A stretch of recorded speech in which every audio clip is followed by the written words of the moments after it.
Heritage Month was launched under the theme celebrating South Africa's living human treasures, bearers of our indigenous knowledge. Delivering the keynote address, the minister highlighted that celebrating cultural diversity is also an opportunity to correct the ills of the past and restore black people's dignity. This week, for instance, there's a big issue about cliques and what is happening there.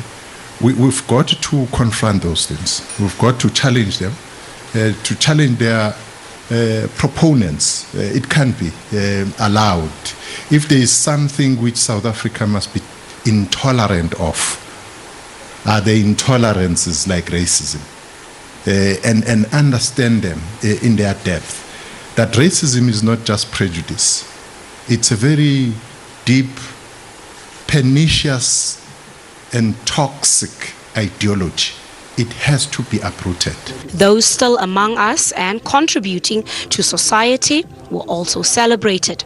And this is the cover of the book by Me Oma Katrina Esau, of a book on Me Matosini, and this is another living human treasure. Go, ladies and gentlemen, the third book on Me Esther Mahlangu, who, as we know, is a highly accomplished artist. Given the effect of COVID-19 pandemic and the challenges this has imposed on women and girls, we deemed it necessary that we highlight this as part of the key messages for heritage.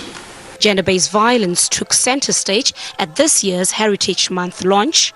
We must quite forcefully and unequivocal be unequivocal about our stance against all forms of GBVF during this month and beyond, particularly the fact that this pandemic of GBVF exponentially spiked during the hard national lockdown as women and girls found themselves entrapped and at the mercy of their abusers.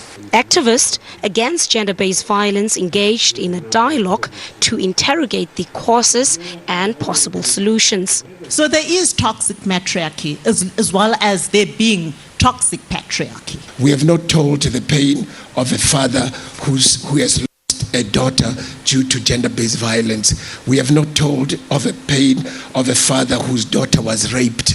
It is always a woman's pain. As part of the heritage strategy to address gender-based violence in the country, the Hulikani campaign was launched. The campaign aims at dissecting the role patriarchy plays in gender-based violence in the country. The annual heritage celebrations will be held on the 24th of September virtually. Patricia Fasage, SABC News in Pretoria.